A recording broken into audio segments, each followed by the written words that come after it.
Hello everyone, I'm Jingjing Li from Zhejiang University. Today I'm going to share my paper, Active Collision-Based Navigation for Wheeled Robots.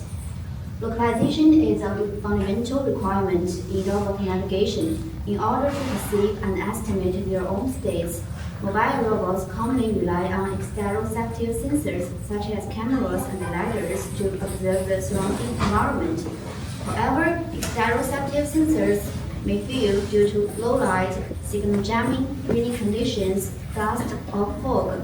For proprioceptive sensors such as MU and wheel odometers, information is still available in above scenarios, but the integration of measurements can lead to accumulation of errors, resulting in unreliable odometry estimates.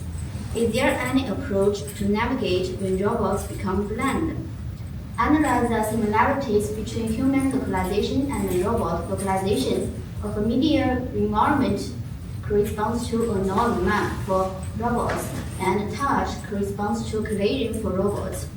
Inspired by people navigating himself by touch in a dark known environment, we propose an active collision-based navigation method to tackle the problem of navigating in a known environment with only perceptive sensors. The three contributions of these papers are a collision-based observation model, a collision-aided localization framework, and an active collision path planning method. The structures of these contributions are shown on the left side. Next part, methodology, collision-aided localization. What can we get through collision? When collision happens, we know the distance of the robot to obstacles is zero, and we can get the direction of external force F. These two parts construct the observation model with the help of ESDF. And we have two implementations of collision-aided localization. First, collision-aided particle filter, collision PF, and collision-aided extended command filter, collision ECAF. In the update phase, we add two types of weighting. We assume that the distance to nearest obstacle D and the direction of external force F both follows a normal distribution. Then the weight of the S particle can be calculated in this formula. And the function Fd is a distance constraint. After this constraint, the feasible region is limited in the blue area as the surface of obstacle, and the function Ff is a direction constraint. After this constraint, the feasible region is further limited into the green strips area. Here, phi x equals 0 corresponds to dk, and phi x corresponds to fk. In collision ECAF, we do collision updates in two scenarios. In first situation, the robot really collides with the obstacle, and then in showing big A, and the second situation, the robot is physically collision free, but the collision estimate is in obstacle. We do collision updates in both scenarios. The prediction and the update process is shown on the left side. And we here phi x equals 0 corresponds to observation dk, and phi x corresponds to hk, which is the Jacobian matrix of observation equation.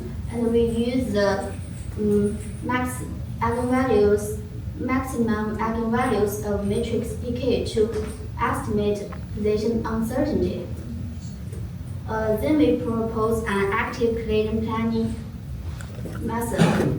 First, we do batch sampling on the ESDF map to build a collision route map. Here, red samples are bounce samples, which is at the surface of obstacles, and the blue samples are non-bounce samples, which is in the free space.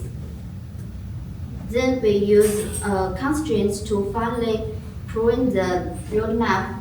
Here, collision ECAF is used to provide position uncertainty estimate offline, showing mid area. Here is the experiment results. In real-world localization experiments, we compare the trajectory provided by real odometry, Canadian PF, and Canadian EKF.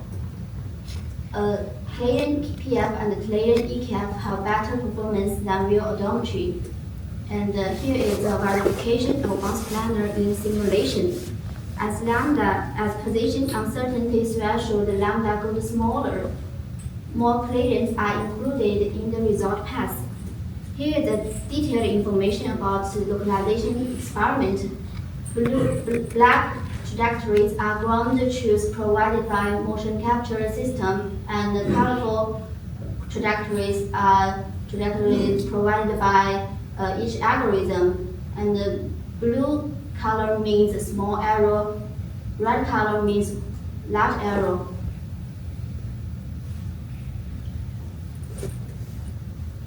The next two videos show how Canadian changes the particles distribution and the position uncertainty. The particle distribution diverges with robot motion and converges due to Canadian, and the position uncertainty increases with robot motion and decreases because of Canadian updates.